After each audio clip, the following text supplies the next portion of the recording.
A 2-2 draw at the Etihad. I'm gutted, but incredibly proud at the same time. I'm not sure just how I should be feeling at this moment in time. I've got to be honest with you. We're going to try and break it all down. Arsenal managing a draw at the Etihad despite being down to 10 men for what? 53, 54 minutes? Something like that. We were so close. We were seconds away from taking all 3 points, from registering our first victory up at the Etihad in the Premier League since 2015. We almost did it, but we just fell short. Just. We're going to break it all down here on the Chronicles of a Gooner podcast. Thank you for joining me.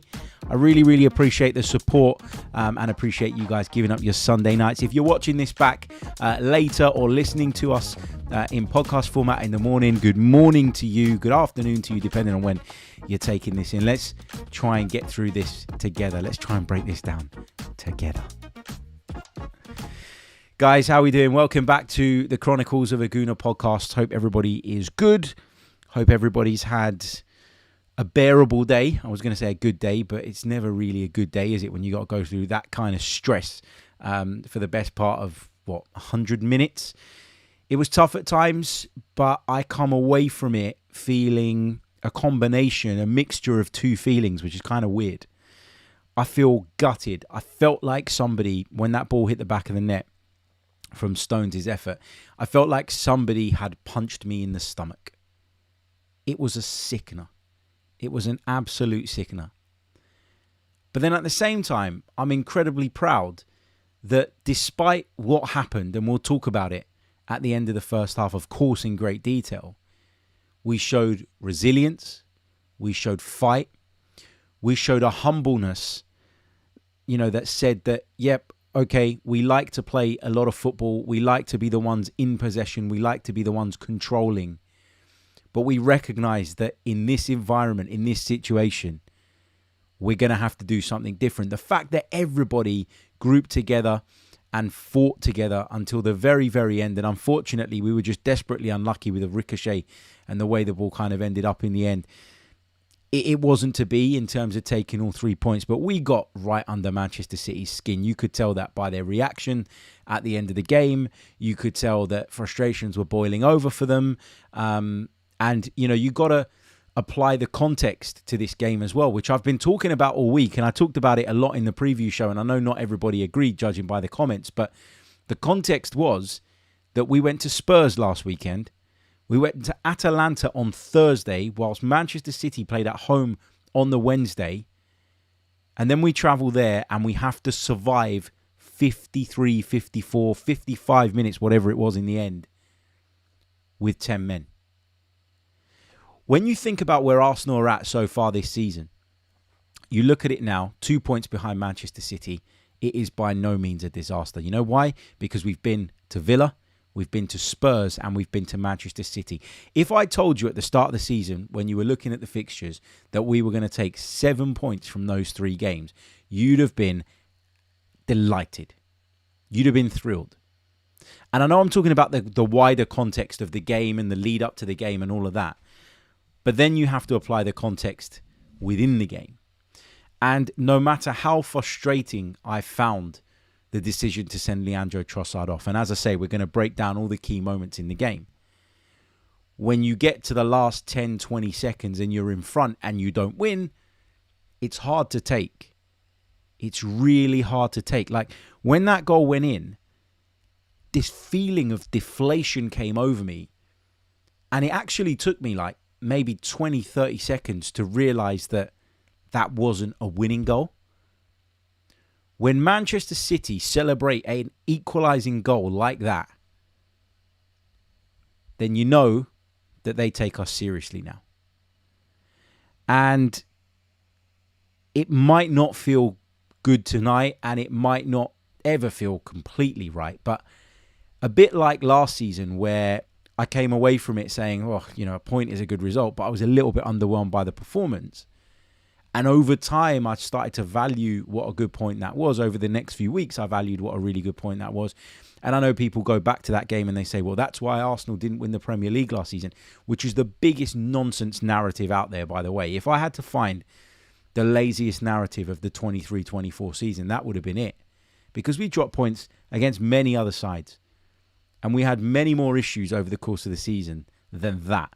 That was not a bad result. That was a good result against the best football team in the world on their own patch. And this time is an even better one because you think about, again, the context. Down to 10 men for a long, long period of time. Raya deserved to go home with all 3 points.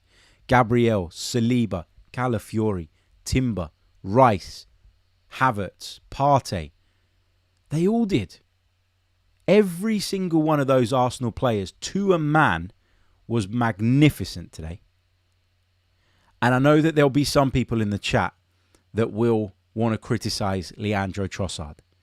And we'll get onto that subject in a bit because for me, I am basically not having it. I am not subscribing to the idea that Leandro Trossard has let us down today. Because I think this is another example of pedantic refereeing. It's another example of a referee showing a red card that was basically unnecessary. And when you look back at the clip, and I can't play you the clips, obviously, for copyright reasons, but I am going to show you some still frames from the game tonight. When you see that, you'll see that there wasn't a City player on the pitch that thought that Leandro Trossard was going to go. There wasn't one. And up until that point, Leandro Trossard, I thought, had a decent game in terms of getting back, defending, supporting, helping out, doing all the things that you expect of your players when you go into a place like that, seeking to get a result. You want to get a result at Man City, every single one of you to a man has to be great. And Leandro Trossard was, of course, up until the point that Mikel Oliver decided he needed to be the star of the show rather than anybody else. Now, the game didn't start great for us. We'll talk about it chronologically.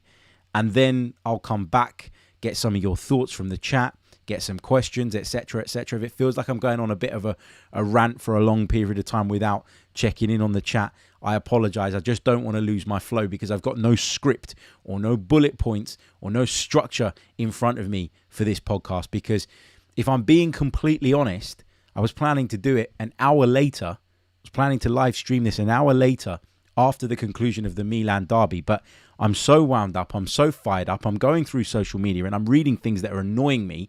And so I felt that I needed to get this off my chest as soon as possible so that I can move on and hopefully try and kind of enjoy what remains of my evening.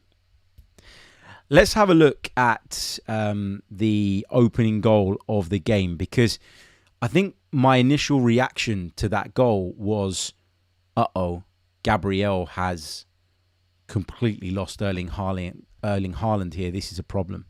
This is an issue. And I kind of wanted to point the finger at him. That was my initial gut feel, having seen the goal happen in real time. But when I watched it back, my opinion on it slightly changed. And I'll explain a little bit about what I mean here. So this is in the lead up to the goal. What you'll see here is you'll see Symeou on the right-hand side receiving the ball for Manchester City. And he comes in just off the touchline.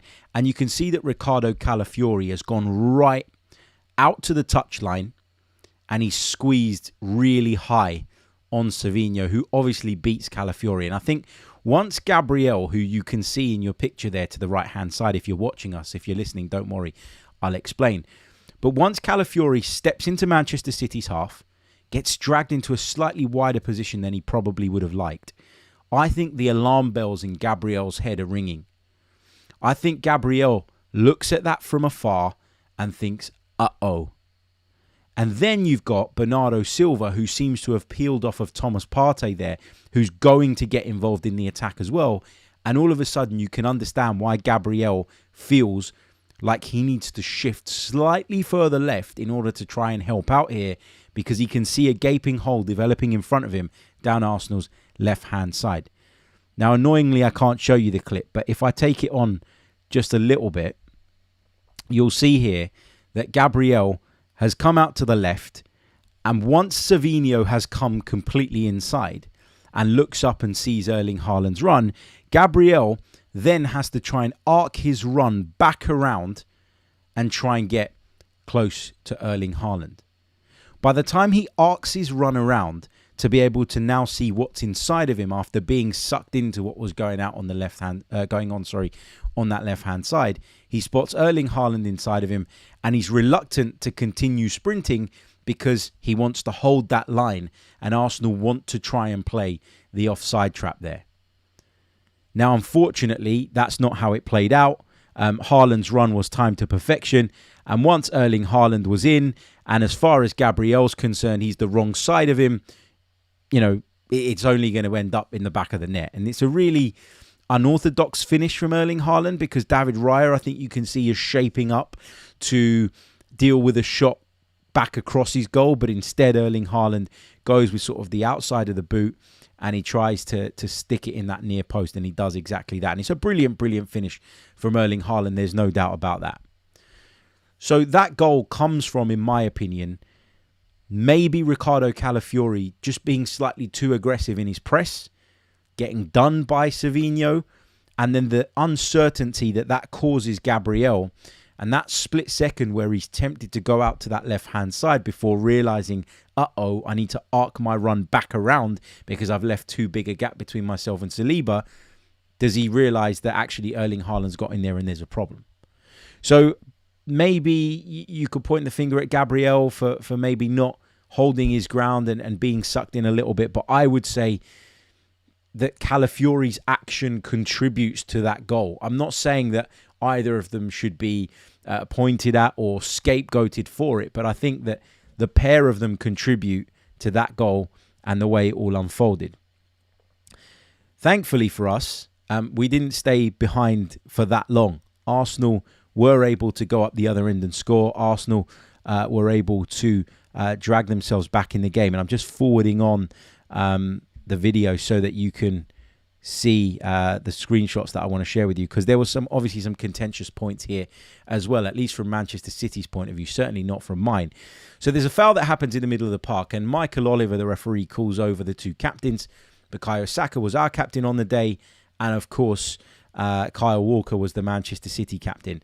And the grievance that Kyle Walker has is that he feels that in Michael Oliver calling him over to speak to him, he's dragged him out of position, and then he's not giving him sufficient time to get back into his position to make sure that he's covering the spaces that he needs to. And actually, after the game, Pep Guardiola revealed that when he angrily walked back to his bench and kicked his chair, he wasn't angry at the referee at that point. He was angry at Kyle Walker, who he felt switched off and lost track of Gabriel Martinelli. Now, let me show you this screenshot here. Does Kyle Walker there look like he's not in line with the rest of his defence? Does Kyle Walker look there as if he's out of position? No. He's in the defensive line. He's in the perfect position. And it's just an excuse because, in my opinion, he's completely unaware of where Martinelli is. He doesn't expect Thomas Partey to take the free kick as quickly as he does. Thomas Partey drops it over the top, and Arsenal are in. Arsenal are in behind. And there's been a lot of talk recently about Gabriel Martinelli and his usage of the ball. And, people keep saying that he makes bad decisions and, he's not thinking in those areas. What he's doing is he's just snatching at things and desperately trying to make an impact. What he does here is brilliant because he doesn't feel that desperate need to kind of either get to the byline or put in an early cross. He maintains his composure and he just cuts it back to the edge of the box. And there is Riccardo Calafiori. Now, not in a million years from this position did I expect Calafiori to take a shot, let alone find the back of the net the way he did. I expected Riccardo Calafiori here to clip this towards the far post into the area where in your picture you can see that Kai Havertz is hanging around.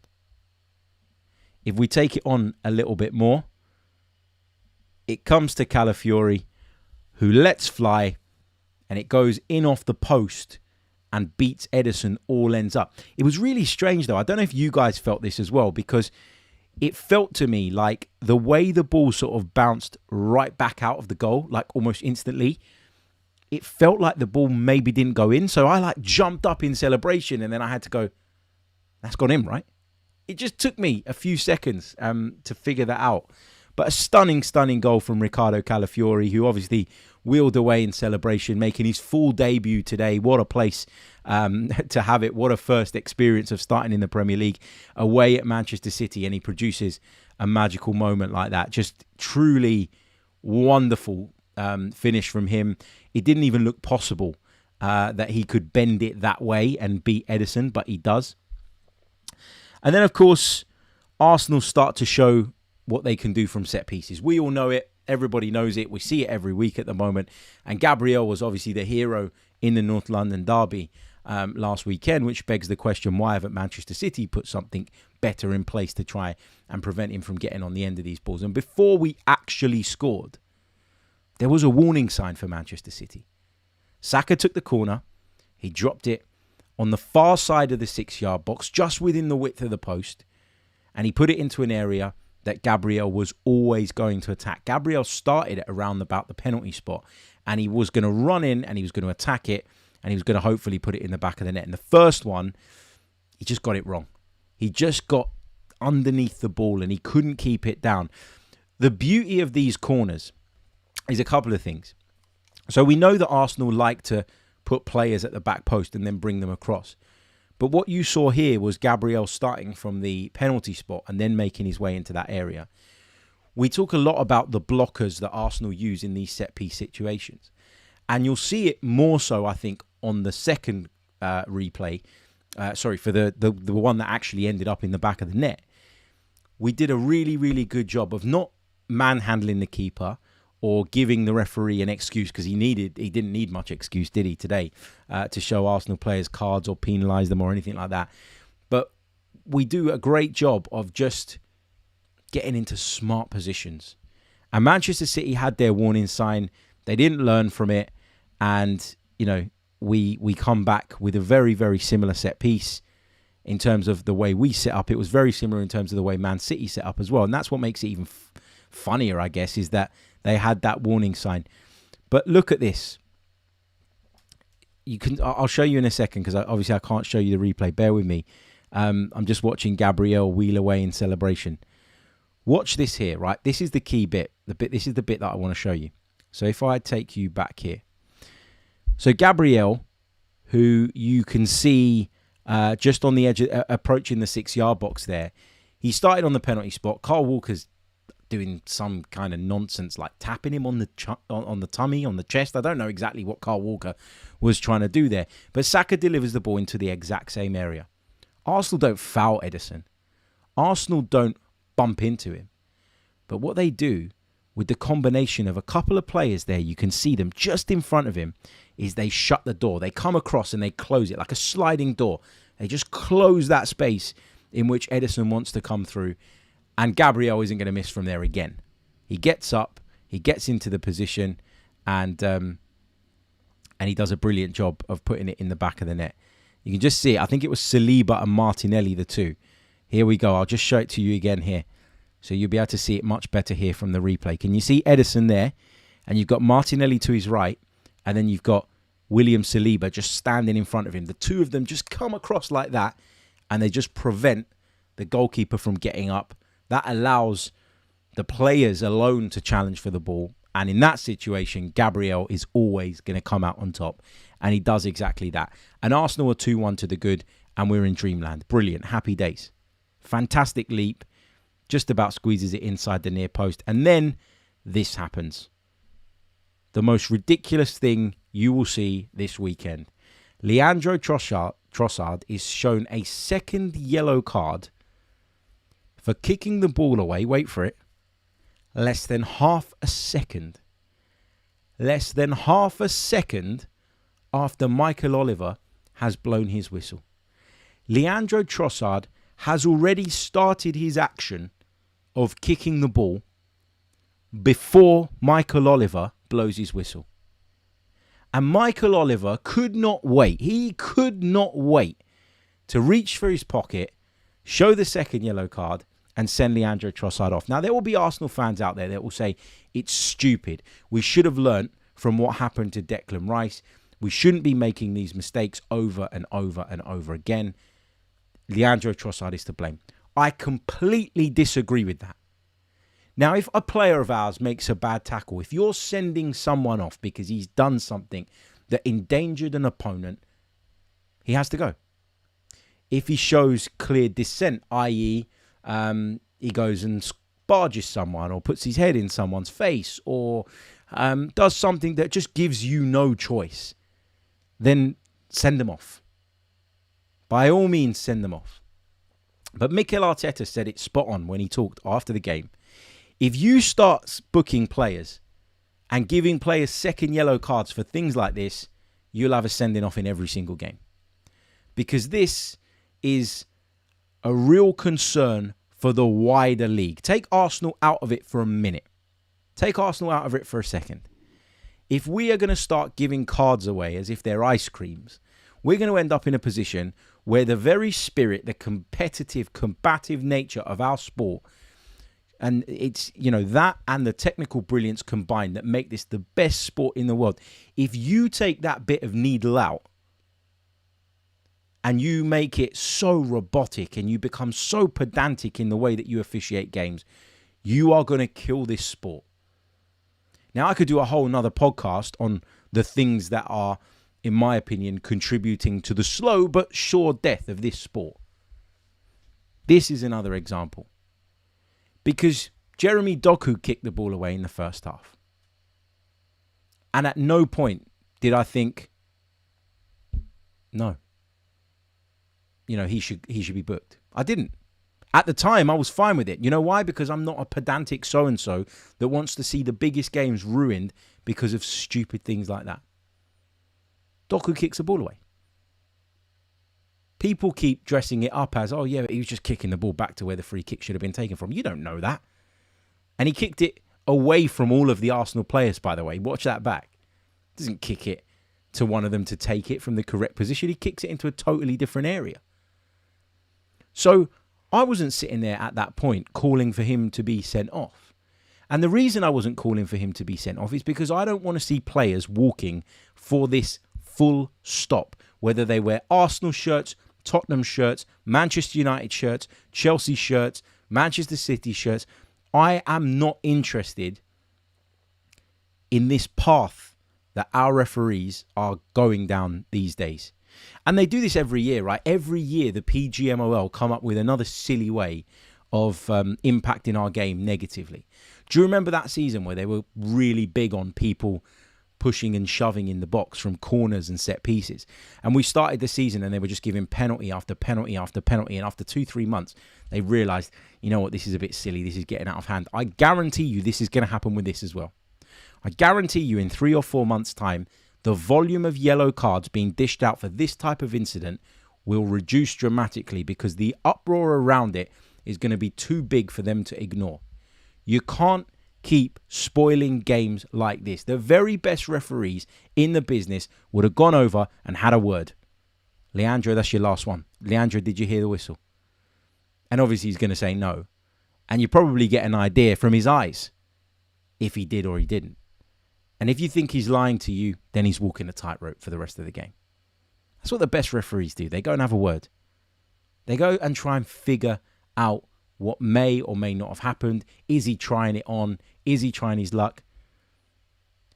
By the time Leandro Trossard turns around, Michael Oliver's already got his hand in his pocket because he was desperate to send him off. And people keep saying it's indiscipline, it's this and that. I'll tell you what I was most disappointed by. I was most disappointed by the fact that there were how many ex-footballers in the Sky Sports studio, and not one of them said, that's a bit ridiculous. Paul Merson defended it a little bit at halftime because he was comparing it to the Doku incident. But generally, they were all like, oh, silly boy, why are you giving the referee an excuse? If you give me an excuse to do something, it doesn't mean I have to do it. If I'm walking down the street and you come up to me and, I don't know, spit in my face. Just as an example, right? You come up to me, I'm walking down the road, I'm on my way home from work, you recognise me in the street, you don't like what I've said the other day, and you come up to me and you spit in my face. and I turn around and I lamp you, would I not get done for assault? Of course I would. Because just because you gave me an excuse to do something, it doesn't mean I have to do it. It doesn't mean I'm not wrong in my action because you did something first or you did something that gave me a justification. People will say that Leandro Trossard gave the referee an excuse, gave him a justification. He still does not have to send him off. Not a single football fan out there would have wanted that red card to have been shown, unless you're of a Manchester City persuasion. Nobody would have wanted to see that red card be shown. You know why? Because it then spoiled what was shaping up to be a cracker of a game, and it turned it into a defense versus attack training drill. I beg your pardon. That's what it turned it into. Anyway, we're going to continue working through the chronological order of the main incidents in this game. But I just want to remind you, if you haven't done so already, please leave a like on the video, subscribe to the channel if you haven't done so already. I can see there's hundreds and hundreds of you with me live right now, which is amazing. Don't worry, I will come to the chat box a little bit later on, I promise, and we'll spend a good chunk of time on that in this show. So don't worry if you want to have your say and I haven't crossed over to it just yet. Leave those likes. If we can set a like target of 500 likes by the time we're done with this stream, I'll be delighted. If you're listening on audio, please do leave us a review as well. It really, really does help. Subscribe on whichever platform it is that you're listening or watching from. And I just want to remind you guys that for the month of September, this podcast is brought to you by the good people over at nordvpn.com. It's the best VPN service in the world. I love it. I use it on a daily basis. It gives me added protection when surfing online, when downloading things, when putting in details, etc., which gives me huge peace of mind given that so much of my work is based around the internet. Not only that, though, it allows me to change my location with the click of a button, which gives me access to streams, to content, and various other things that I wouldn't normally be able to access from the UK. It allows me to log into my Sky Go when I'm abroad. It allows me to watch Match of the Day when I'm abroad, which is just incredibly handy when you do what I do for a living. So I can't tell you enough how much I love using NordVPN and how easy it makes my life. So I recommend it genuinely, not just because they're supporting the podcast. We don't do this type of thing every single month. You'll know that. So it's only when there's something that I really do believe in. And I know lots of you guys have been using it as well over the last year or so, which is great. So, yeah. Okay. Make sure you check out nordvpn.com/Chronicles AFC. That's nordvpn.com/Chronicles AFC to get your massive discount as well as 4 months extra at the end of your plan. I promise you, you won't be disappointed. Let's go into the live chat a little bit because lots of you reacting to my thoughts on the red card. Afsar says rules are rules. Yeah, but you don't have to be a stickler for the rules, Afsar. That's kind of the point here, right? I know rules are rules, but football's an emotional sport and it's an emotional game. And I always think that the reaction of the players on the pitch tells you so much. And if you look at this here, you know, you can see Kovacic, who's unhappy with Trossard barging into his teammate, but has turned his back before Leandro Trossard's even kicked the ball away. So he's definitely not appealing for that. Nobody else has gone running over to the referee. Nobody else has gone sprinting over, demanding that Leandro Trossard be sent off. This is something that Mikel Oliver could have avoided, and I always think the very best referees in the world, they try and keep it 11 versus 11. You've got to put them in a position where they really have no choice to be dishing out cards in a game like this, because no referee, I would like to think, wakes up thinking, yeah, you know what, I'd quite like to send someone off today. I hope anyway. Unless maybe Mikel Oliver does. I don't know. I couldn't say. But this is the same Mikel Oliver, by the way. Let me just clear this up because this is a really, really important point. So I want you to listen carefully to this particular point. And if there's one thing you take away from the podcast, if there's one thing that you chop up and put on social media, if there's one thing that you quote me from, I want it to be this. Mikel Oliver is the same referee who at the Emirates Stadium last season, when Kovacic clearly should have been sent off for almost breaking Martin Odegaard's ankle. He's the same referee that hid behind the idea of not wanting to ruin the game. When Howard Webb did his mic'd up program after that game, and he was asked about the situation, and he was asked whether Michael Oliver had made a mistake, he said, yes, it should have been a yellow card, a second yellow card for Kovacic, but they obviously can't step in for that. Michael Oliver should have shown him that and sent him off. But Michael Oliver, and I quote, and this is a real quote from Howard Webb, and I screenshot this because I went back on Google and I searched for it just to make sure that I don't give you any false information here. This is what he says. Oliver doesn't want to have a negative impact on the game by overreacting to something. Well, he's overreacted to something here and he's had a negative impact on the game. So this is where the trust in the PGMOL erodes. This is where it falls short. This is where from season to season, the trust from the general public that watch football towards the PGMOL, the people that have our game in their hands, it's disappearing. And we're going to be at a point soon where people are going to start calling corruption. Now, I don't think you can call corruption when you don't have evidence, because I think that's a really serious accusation to make. And I used to be one of those people that when a decision went against my team, I would say, it's just not our day. It's just not our day. And then I'd go online and I'd see people saying corruption, corruption, corruption, corruption, corruption. And I'd be that guy that said, come on, guys, don't be silly. It's just a bad call. He's just got it wrong.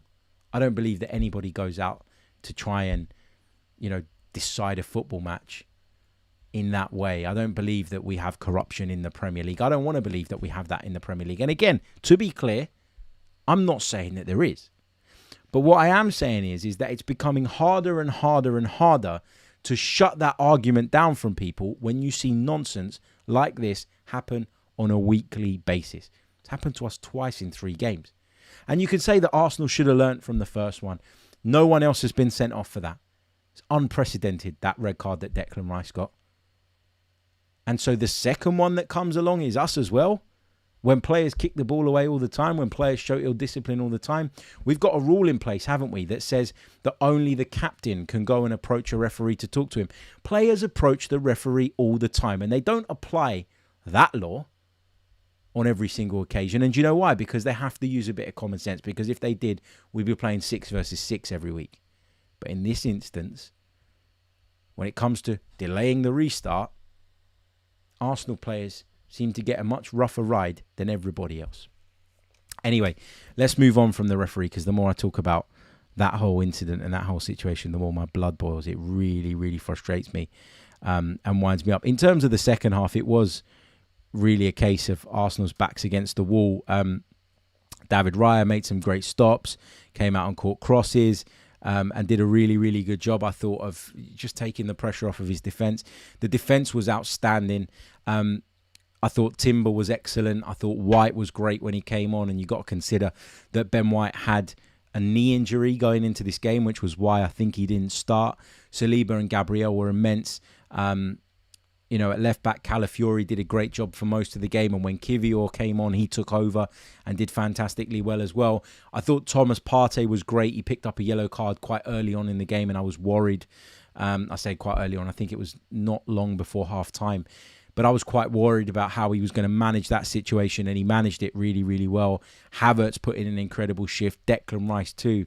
But the guy that I want to shout out in particular was Gabriel Martinelli, because for all the stick he's been getting recently about what he does in front of goal and in and around the final third, he showed composure in the first half, produced a lovely cutback to Riccardo Calafiori, who obviously scored.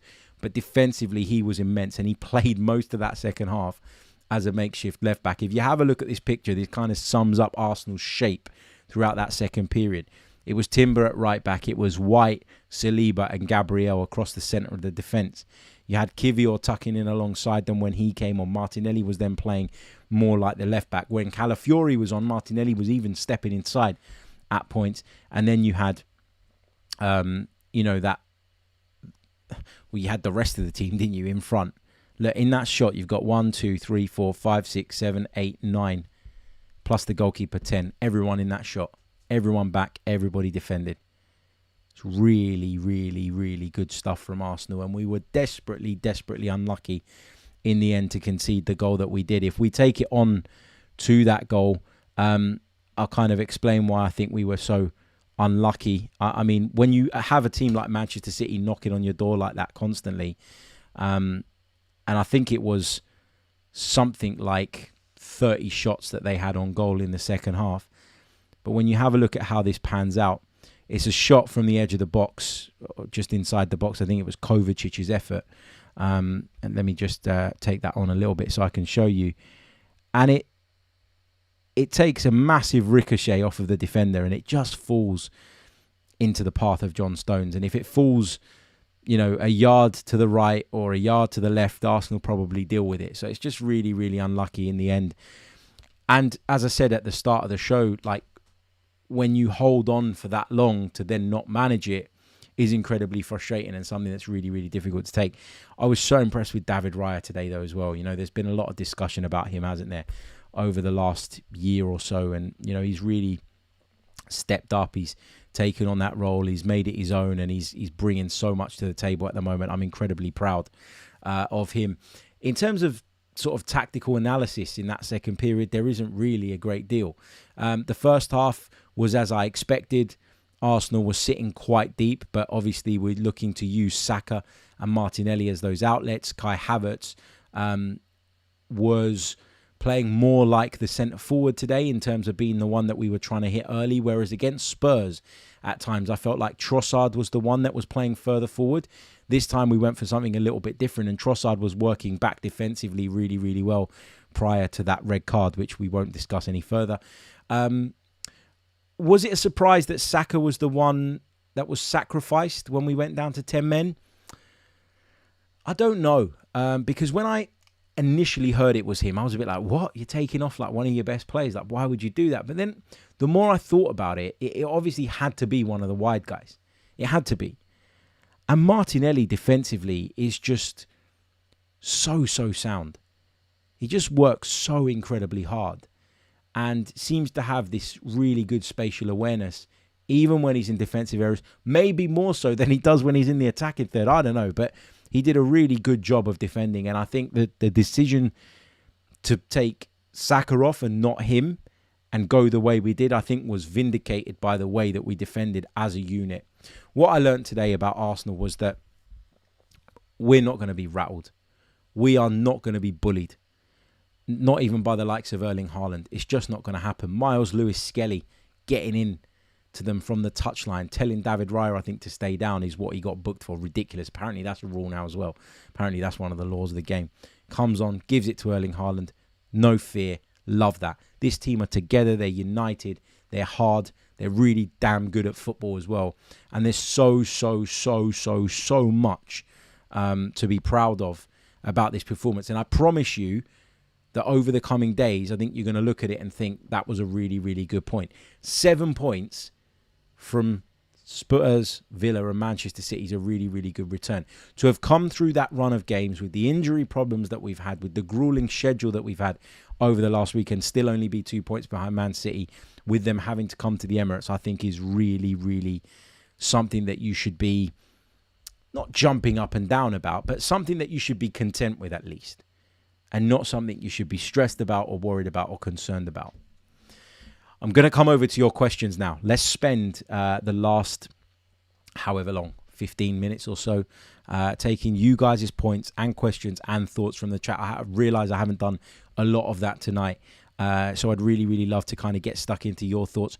Get your questions in over the next few minutes. While you're doing that, I just want to quickly remind you to leave a like on the video if you haven't done so already. Subscribe to the channel if you haven't done so already. And if you're listening on audio, please do leave us a review. Listen, there's people in the chat that disagree with me, by the way, and that's absolutely fine. Don't worry. I know some of the admins are in there as well. As long as it's not mad abuse, then I'm cool with those comments coming through. So don't stress about that. Don't feel like you have to censor anybody that isn't agreeing with me. I've literally got no issue with disagreements. that's all good. That's part and parcel of this space. I love it. It's what makes football amazing. The fact that we can debate different things. Let's take some of your comments. Patrick Carlson says Raya is the best keeper in the league. Simple as that. On current form, who would argue with that? I think very, very few. Wesbird says, I agree it's not fair going back to the Trossard red card, but I also think if refs are looking to target Arsenal players and potentially send our players off, then we have to be smarter and not give them any reason to punish our players. So I agree with that. I agree with the fact that there clearly is a perception about Arsenal right now.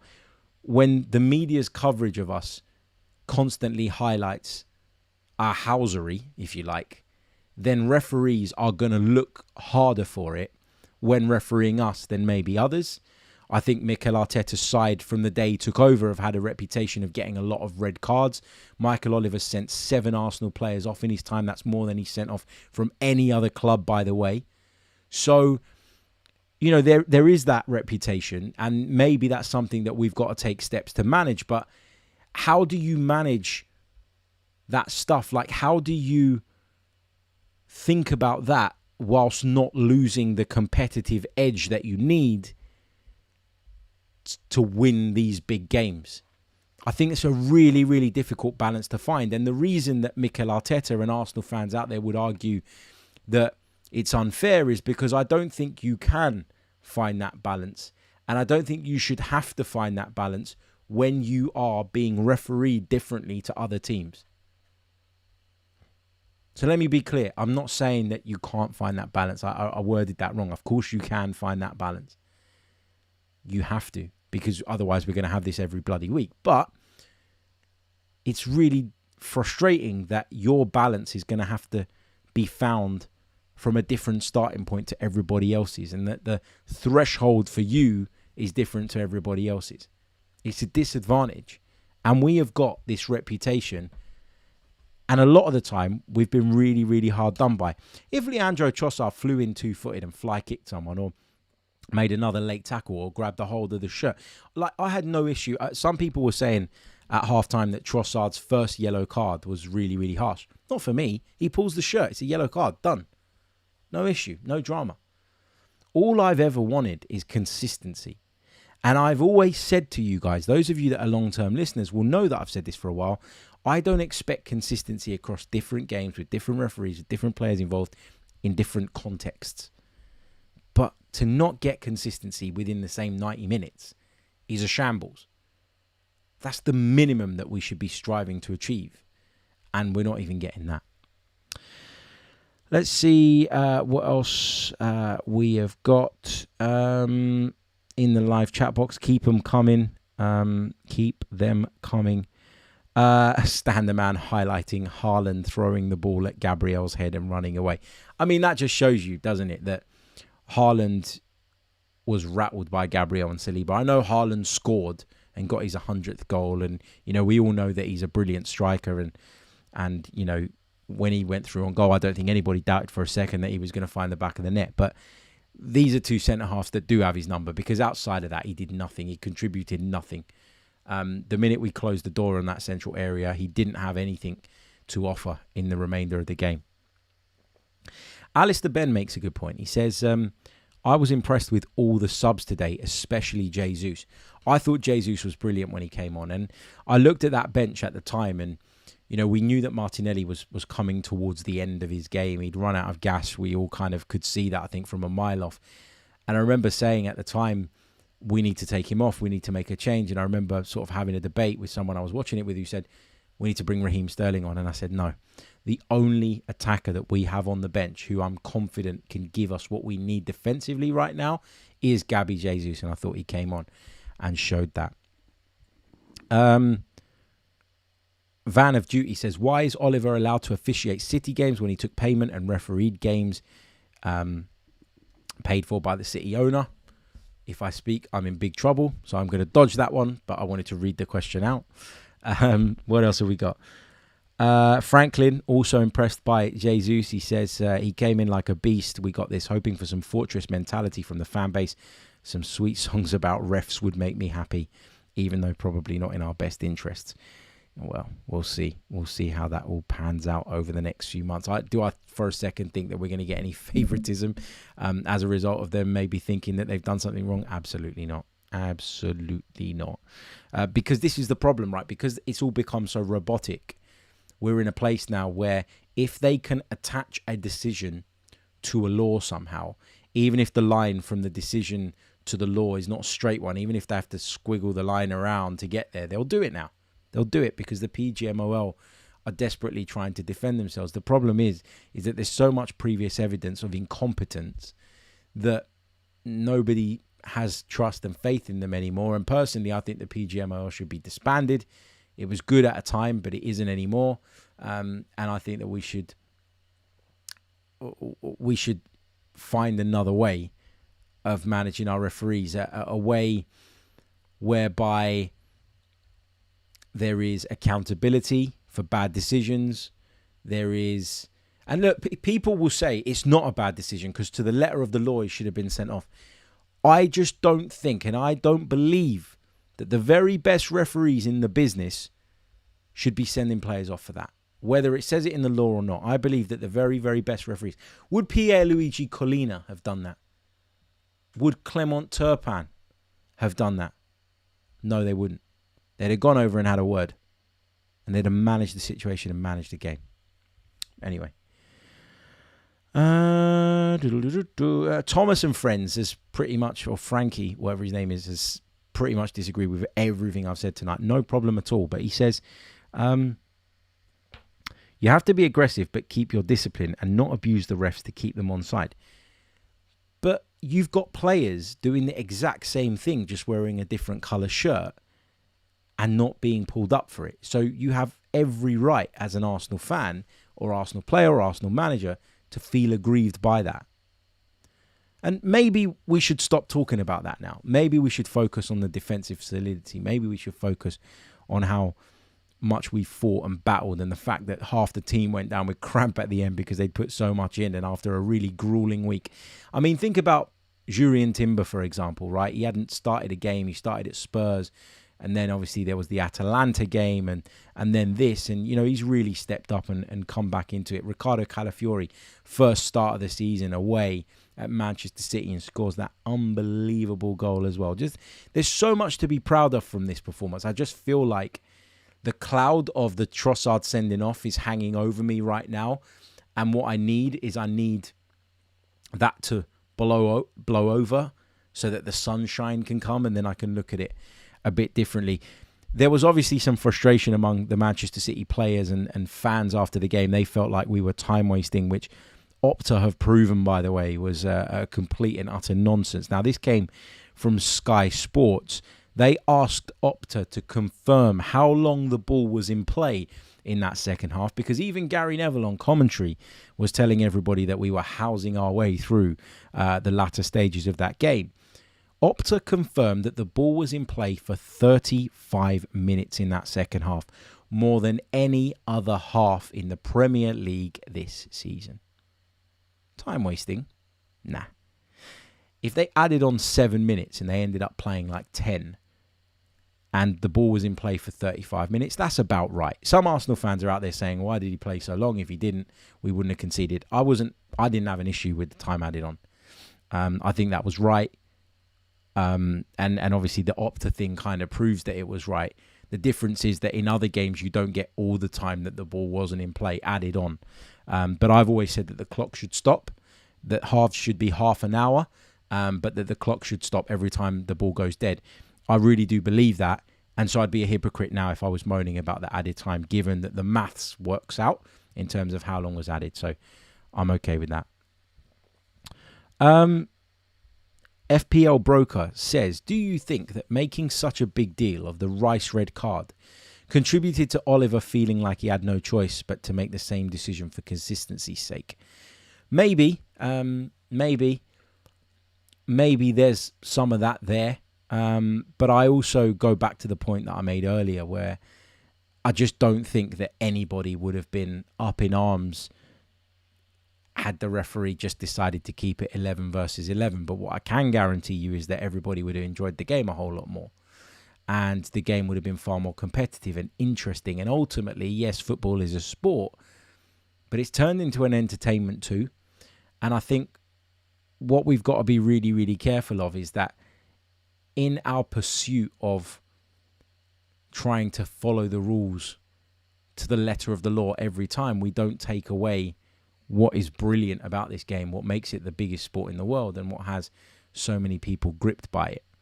I think there's a real danger that if you keep going down this route, people are going to start getting frustrated. I mean, I was at Millwall last weekend, right? And I know it's a different league and a different division and all the rest of it, and it's very, very different standard of football.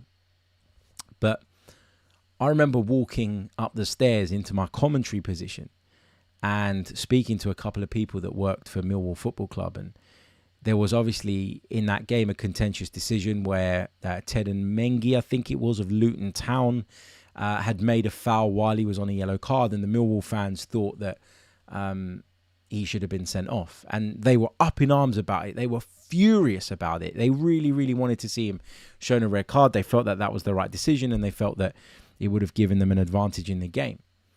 So they were seeking their own gain, obviously, as fans do, right? And I said, as we were walking up the stairs, it won't be long, before VAR's in the Championship as well. And even though the VAR would have, I'm 99% sure, decided that it was a second yellow card, or even a straight red because the tackle wasn't great from Ted and Mengi, even though that could have benefited the Millwall fans, the reaction was, oh God, no. The one thing we love about the Championship is that we don't have this, and we don't have all this nonsense going on. And so it goes to show that even when it's something that you stand to gain from, there are still a lot of football fans out there that will prefer that we don't go down this robotic, forensic route of refereeing, which is what we're seeing right now. Frankie says, I love you, Harry. I just want us to win the league and not give the ref an excuse to make these decisions. Mate, I agree that overall we can't be losing our heads and doing things that run the risk of putting us in trouble, okay? But when I look at the lack of consistency across the division, across the league, and across our sport when it comes to this particular thing, I just find it really, really, really difficult to accept that we've been done by this twice in 3 games. And I think that's a fair position to have and a fair stance to have on this. Anyway, we talked a lot about sort of that decision and the impact that had on the game. But I guess the best place to end would be to just express how incredibly proud I am of the team. And I know I feel like I've said it 1,001 times, but every single one of them fought for each other. Every single one of them worked for each other. Every single one of them was desperate to get out of there with all 3 points. And I think the reaction to the draw, which was quite different to the reaction to the draw last season, says that we knew that we were almost there today. And we're at a point now in our development where a draw isn't something to be celebrated. It's something that you can quietly be quite proud of. And it's something that you should be able to build from and take encouragement from. But in terms of the standards that we have set and the levels that we want to get to, we can't only be content with draws, even in the biggest games, even under the most difficult of circumstances, even when you're leading with that amount of time left and get done by a desperately unlucky goal. We were really, really good today for the most part. But can we improve? Yeah, we can. The first goal we conceded was not a good goal to concede, in my opinion. It was way too easy to slot the ball through the middle of the 2 centre-backs and release the most devastating striker maybe the Premier League's ever seen. That shouldn't happen. That pass shouldn't be allowed to happen. We shouldn't get sucked in the way that we did. So I was frustrated by that. So there are things that we can do better. I'm not putting this 100% on Mikel Oliver because I think there are things that we could have done better too. But at the same time, that was a massive decision in the game because from that point on, we couldn't play anymore. And it was literally a training drill of attack versus defence. And the question was, could we hold out? When the second half started and Manchester City had 3 or 4 attempts at goal in the first 3 or 4 minutes, I didn't think for a second we'd even get to the 70th minute, let alone the 97th or whatever it was when they scored. So for that reason, I have to give them praise. I have to give them their flowers. They won't be satisfied conceding 2 goals, but given the circumstances, it's a good point. It's not a great point, but it's a good point. And that feeling of frustration that is kind of dominating my mindset right now over the next few weeks and months, particularly if we start picking up results and performing that little bit better. And who knows, maybe Manchester City drop some points in the coming weeks. I think over time, I'll learn to see this and value the point.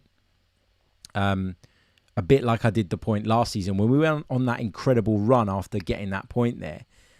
And, you know, that incredible run had started before that, but we went there, we didn't lose, and then we continued the run. With every week that passed us by and we were going on and winning games, I was looking at that point and going, really good point. And I think I'll feel like that again.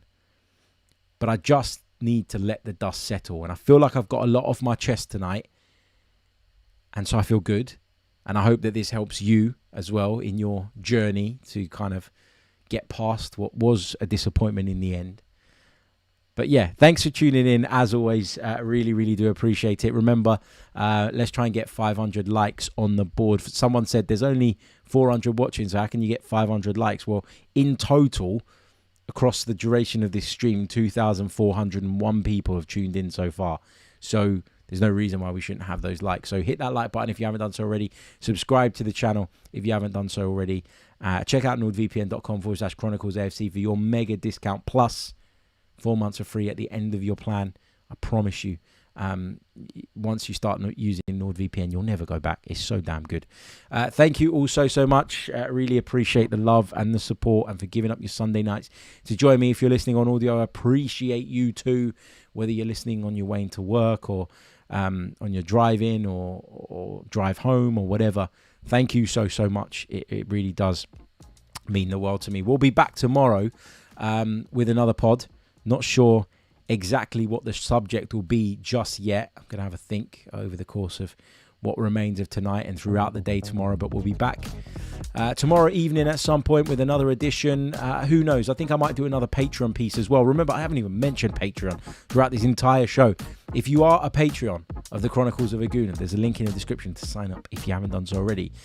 There is a sort of more instant reaction piece available to you guys, but I do want to follow that up with something else on the Patreon side of things tomorrow as well. So do check us out, patreon.com/the Chronicles of a Gooner. Love you all. Thank you for your support, and I'll see you all on the next one. Until then, take care of yourselves. Try and relax if you can. We should have won it. We should have won.